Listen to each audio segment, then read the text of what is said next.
In this video, I want to tell you about a few tricks that I skipped in the previous lesson to stick to the main topic: complex trajectories, object stretching, and objects deformation. Complex trajectories. If you need to build a complex trajectory for an object, here are two ways to do this. Manually set animation keyframes. Then adjust easings. If the number of points is higher than required by the easing, apply rove across time. This function connects animation keyframes, allowing you to set an easing when there are many of them. To configure the way an object freezes, you can move a keyframe. It will become a usual one. After it, you will be able to set up the way an object freezes.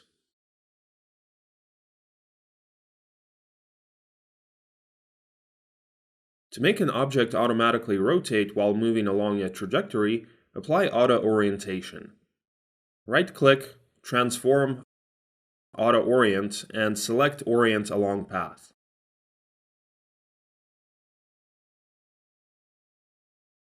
The second way is to create path, a trajectory mask, and copy it to the position parameter of an object. But you need to understand that the number of points on a mask is equal to the number of animation keyframes. Moreover, the path will repeat the shape of a mask.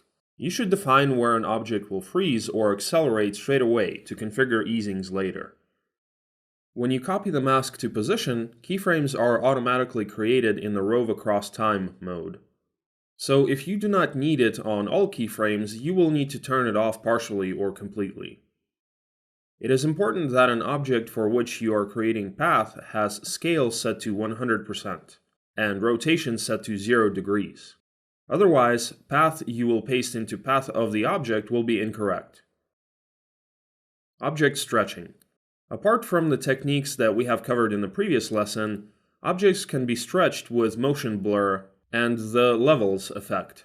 We have an animated letter. Let's enable motion blur and set the number of samples in the advanced composition settings. Let's create an adjustment layer and apply the levels effect to it. Select the alpha mode and adjust it using the histogram until you get the desired result. This method is not bad, but the length of the stretching depends on the speed of an object. Due to this, it is difficult to achieve the result you need.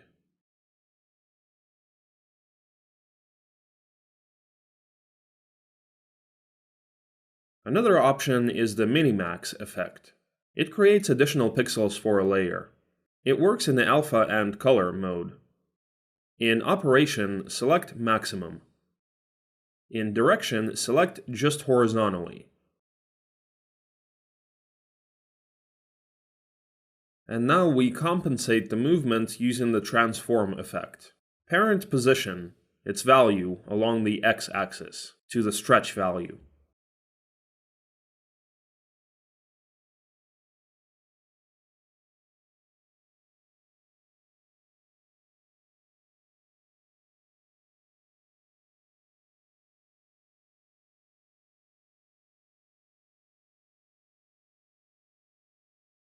To stretch in the other direction, change the value in the expression to negative.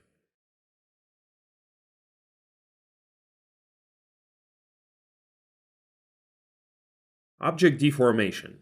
The CC Bendit effect is often used to deform objects. Set the start and end points for the object, and everything is ready. All deformations will occur relative to the start point. To deform only on one side, select static here. There is also quite an interesting mirror effect. It reflects everything that is near the start point. Sometimes bend and bounce produce defects near the start point. To fix this, set the bend parameter to 0.1 instead of 0, and the issue will be resolved. As you can recall, to make bend follow the shape layer, you need to write the toComp value expression for start and end. But if the shape is pre-composed, you will not need it.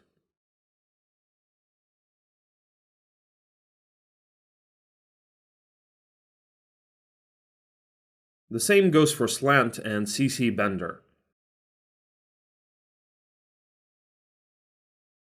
Bender works like bend and slant effects combined.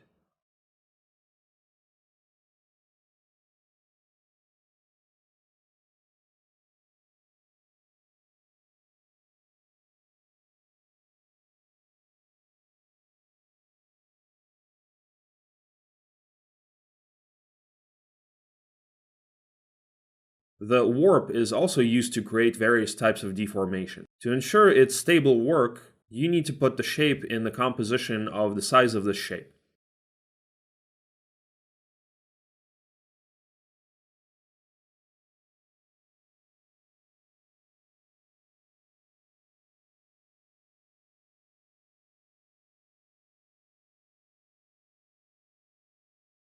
It is great for creating squashes and stretches, and other things.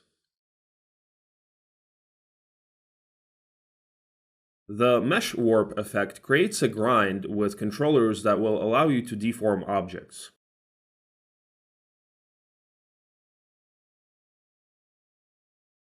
Another tool you can use for this is Pin tool. It's better to use it for minor additional movements, since it usually heavily distorts the form of the shape, even if you set a good mesh.